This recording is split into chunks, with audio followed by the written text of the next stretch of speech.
Hello friends, कैसे हो आप सभी लोग। दोस्तों मैं आप सभी का स्वागत करता हूं यूट्यूब चैनल कैप्टन एग्रो में।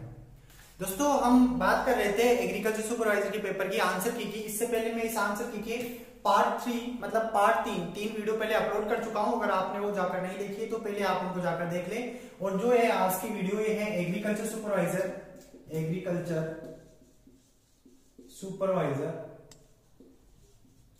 पार्ट 4।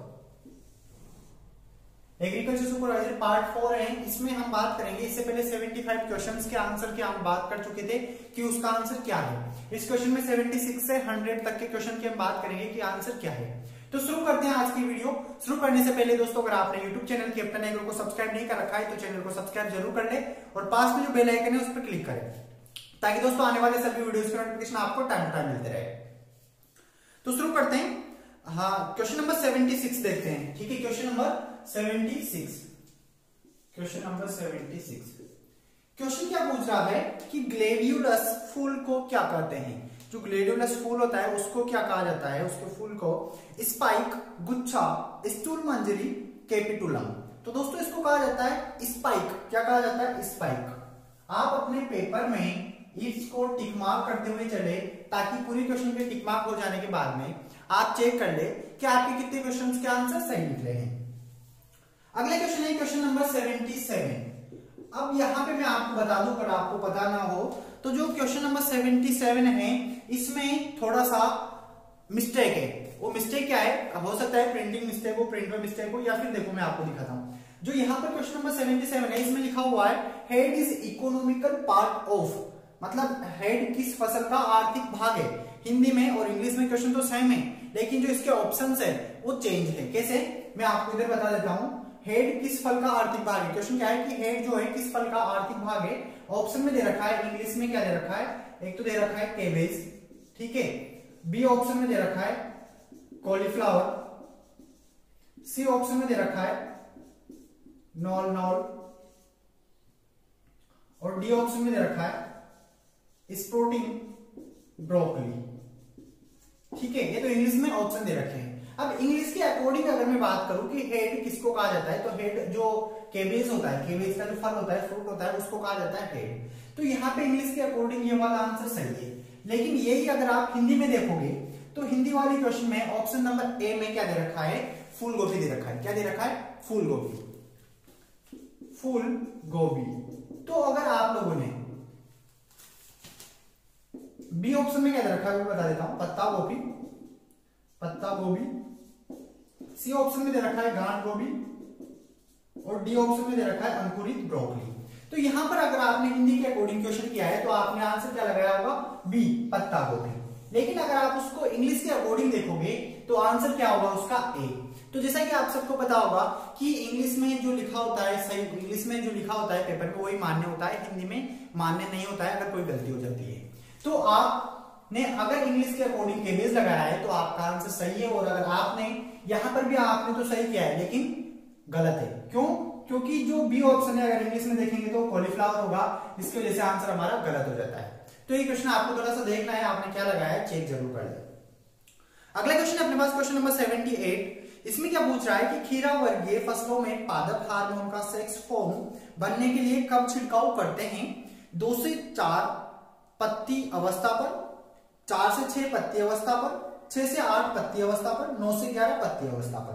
तो दोस्तों जो इस क्वेश्चन का राइट आंसर है इसका तो है पत्ता केबेज। क्वेश्चन नंबर 78 का जो आंसर है वो है 2 से 4 पत्ती अवस्था पर। अब देखते हैं क्वेश्चन नंबर 79। क्वेश्चन नंबर 79 में क्या बोल रहा है? दुर्गापुरा मधु किस फसल से संबंधित किस्म है। ये क्वेश्चन जेड के पेपर में भी रिपीट हो चुका है कि दुर्गापुरा मधु किस फसल से संबंधित है। ऑप्शन है तरबूज, खरबूजा, गुलाब, खीरा। तो दोस्तों ये किससे संबंधित है? खरबूजा से। क्वेश्चन नंबर 79 है खरबूजा इस क्वेश्चन का राइट आंसर है। अगला क्वेश्चन है क्वेश्चन नंबर 80। अंगूर में संदाई की कौन सी विधि से सर्वाधिक उत्पादन प्राप्त होता है? फर्स्ट है पांडाल, निफिन, सीड्स, टेलीफोन। तो दोस्तों पांडाल जो विधि है क्वेश्चन नंबर 80 इससे सर्वाधिक उत्पादन होता है पंडाल, ठीक है। और इसको बात करें तो मंडप भी कहा जाता है, पंडाल मंडप भी इसको कहा जाता है। अब बात करते हैं अगले क्वेश्चन की, क्वेश्चन नंबर 81। इसमें पूछ रहा है राजस्थान के किन जिलों में किन्नों का अधिकतम उत्पादन होता है। यहाँ पे किन्नों के लिए बोल रहा है वो, तो ऑप्शन है जयपुर व अजमेर, गंगानगर व हनुमानगढ़, दौसा व सवाई माधोपुर, डूंगरपुर व बांसवाड़ा। तो दोस्तों जो सर्वाधिक किन्नों का प्रोडक्शन होता है वो होता है गंगानगर और हनुमानगढ़ में। क्वेश्चन नंबर 81 का जो राइट आंसर है वो है बी, गंगानगर व हनुमानगढ़। और दोस्तों अगर मैं बात करूं किसकी, संतरे की बात करूं तो संतरे का जो सर्वाधिक जो प्रोडक्शन होता है राजस्थान में वो कहां पर होता है, झालावाड़ में। और अगर क्वेश्चन इस टाइप से आ जाए कि भारत में सर्वाधिक संतरे का उत्पादन कहां पर होता है, तो उस क्वेश्चन का राइट आंसर हो जाएगा नागपुर। या आपको अच्छे से याद रखना है, 3 क्वेश्चन पूछे जाते हैं यहाँ से, जो तीनों के तीनों मोस्ट इंपोर्टेंट है। एक क्वेश्चन यहाँ पे आया भी आपके किन्नों का प्रोडक्शन वाला, तो ये कहां पर होता है, गंगानगर व हनुमानगढ़ में। अब बात करते हैं अगले क्वेश्चन की, क्वेश्चन नंबर 82। खजूर का प्रसारण किसके द्वारा होता है। जो खजूर है इसमें प्रोपोगेशन किस विधि के द्वारा होता है। ऑप्शन है सकर्स, बीज, तने के बिना, कोई नहीं। तो दोस्तों इस क्वेश्चन का जो राइट आंसर है वो क्या है, सकर्स।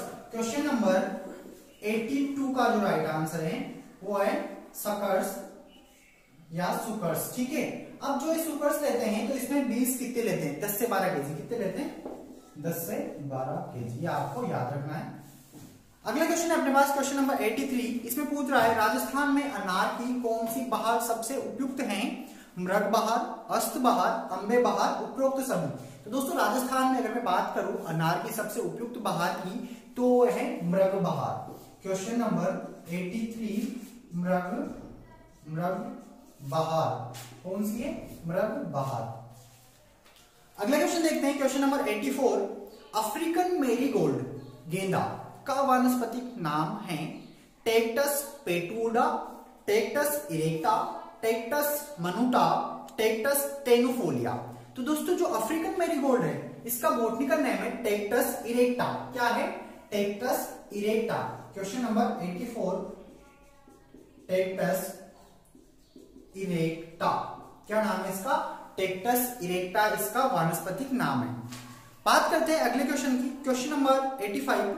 निम्न में से कौन सी विधि को सघन बागवानी कहा जाता है। ऑप्शन है ट्रक गार्डनिंग, किचन गार्डनिंग, बेमौसम गार्डनिंग, इनमें से कोई नहीं, नन ऑफ दिस। तो दोस्तों जो है ट्रक गार्डनिंग जो ट्रक गार्डनिंग है इसको क्या कहा जाता है, सघन बागवानी कहा जाता है। इस क्वेश्चन का जो राइट आंसर है क्वेश्चन नंबर 85 का वो है ट्रक गार्डनिंग। अगला क्वेश्चन देखते हैं क्वेश्चन नंबर 86। अब यहां से हिंदी के क्वेश्चन चालू हो जाते हैं, तो हिंदी के क्वेश्चन देखते हैं थोड़ा सा। क्वेश्चन नंबर 86 में क्या बोल रहा है हमसे, अंतर्निहित शब्द का सही संधि विच्छेद होगा। तो इसमें ऑप्शन दे रखा था आपको, फर्स्ट में अंतः प्लस निहित, बी वाला था अंतर प्लस निहित, सी वाला अंतनि प्लस हित और डी वाला अंतर प्लस निर्हित। तो यहाँ पे जो इस क्वेश्चन का जो राइट आंसर है वो क्या है, अंतर प्लस निहित। आप लोगों ने क्या लगाया है वो आपको चेक कर लेना है और राइट कर लेना है इसको, ठीक है, पेपर में टिक कर लेना है। इसका जो राइट आंसर है वो क्या होगा, अंतः प्लस निहित, इसका संधि विच्छेद होगा अंतर निहित का। अगला क्वेश्चन देखते हैं क्वेश्चन नंबर 87। क्वेश्चन नंबर 87 में क्या बोल रहा है, दैत्य प्लस अरि संधि विच्छेद का सही संधि शब्द है दैत्यावरी, दैत्तेरी, दैत्यायरी, दैत्वारिया। तो दोस्तों जो दैत्य प्लस अरि है इसका संधि विच्छेद जो संधि शब्द है वो है दैत्यारी। कौन सा है, दैत्यारी। अगले क्वेश्चन अपने पास क्वेश्चन नंबर 88। इसमें पूछ रहा है संतोष शब्द में कौन सा उपसर्ग है। अब उपसर्ग मतलब जो आगे लगता है शब्द में, तो ये पूछ रहा है संतोष शब्द में कौन सा उपसर्ग है। क्वेश्चन नंबर 88 ऑप्शन दे रखा है सु, सम, सन, स। तो इसमें जो उपसर्ग है वो है सम, ये आधा म है। इस टाइप से जब लिखते हैं तो उसको बोलते हैं कि आधा म लिख रहे हैं हम। अगला क्वेश्चन देखते हैं क्वेश्चन नंबर 89। इसमें पूछ रहा है निम्नलिखित में से किस शब्द में प्रत्यय का प्रयोग हुआ है, मोसेरा, आतप, विदेश, प्रबंध। तो दोस्तों जो प्रत्यय का प्रयोग हुआ है वो हुआ है मोसेरा में। किसमें, क्वेश्चन नंबर 89 मोसेरा। क्या है इसका आंसर, मोसेरा। अब बात करते हैं अगले क्वेश्चन की। अगला क्वेश्चन है लाजवाब शब्द में कौन सा समास है। अगर आपने समास पढ़े होंगे, हिंदी पढ़ी होगी, तो आप ये क्वेश्चन सारे करके आए होंगे। क्वेश्चन क्या पूछ रहा है, लाजवाब शब्द में कौन सा समास है। मैं आपको डायरेक्ट इसका आंसर बता देता हूं। इसमें जो समास है वो है अव्ययी भाव। कौन सा? अव्ययी भाव समास। अव्ययी भाव समास। अगला क्वेश्चन देखते हैं, क्वेश्चन नंबर 91। वह कौन सा समास है जिसका उत्तर पद प्रधान होता है किंतु प्रथम पद द्वितीय पद की विशेषता बदलता है। ठीक है, बतलाता है सॉरी फ्रेंड्स। तो इसका भी मैं डायरेक्ट आंसर बता देता हूं आपको। क्वेश्चन नंबर 91 है, इसका आंसर है क्रमधारय समास। अगला क्वेश्चन देखते हैं, क्वेश्चन नंबर 92। पशु, पांसु, पण का क्रमशः सही अर्थ प्रकट करने वाला शब्द युग्म। तो शब्द युग्म कौन सा है? जानवर, रेत और मूल्य। Option C. अगला क्वेश्चन देखते हैं, क्वेश्चन नंबर 93। निम्नलिखित में से कौन सा शब्द सागर का पर्यायवाची नहीं है। पर्यायवाची शब्द सागर का नहीं है, तो यहां पर ऑप्शन है अबुंदी, रत्नाकर, वारिस, निर्जल। तो दोस्तों यहां पर जो इस क्वेश्चन का राइट आंसर है, मतलब सागर का पर्यायवाची नहीं है, वो है वारिस। वारिस क्या होता है? पुत्र होता है। तो वारिस किसका है? पुत्र का पर्यायवाची एक तरीके से। तो यहां पर क्वेश्चन नंबर जो 93 है, इसमें जो आंसर आएगा वो क्या आएगा? वारिस। अगला क्वेश्चन देखते हैं, क्वेश्चन नंबर 94। रिक्त स्थान के लिए रेखांकित शब्द का उचित विकल्प चुने। यहां पर रिक्त स्थान दे रखा है, इसमें हमको भरना है कि कौन सा शब्द आएगा। संपन्न व्यक्ति, फिर रिक्त स्थान की व्यथा नहीं जान सकता। तो यहां पर ऑप्शन है आसन, निष्पन्न, विषण और विपन्न। तो दोस्तों इस जो क्वेश्चन का राइट आंसर है वो क्या है? संपन्न व्यक्ति विपन्न की व्यथा नहीं जान सकता। ऑप्शन डी 94 में आएगा विपन्न। क्या आएगा? विपन्न। अगला क्वेश्चन देखते हैं, क्वेश्चन नंबर 95। दोस्तों जो क्वेश्चन नंबर 95 है, इसमें थोड़ा सा कंफ्यूजन है और इसका आंसर आप लोगों को बताना है, कमेंट जरूर करें।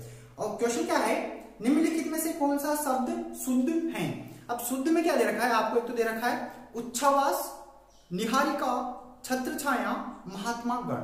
इस क्वेश्चन का आंसर आप लोगों को देना है और कमेंट बॉक्स में इस क्वेश्चन का आंसर जरूर बताएं। एक और क्वेश्चन है अगला 96, इसका भी आंसर आपको देना है।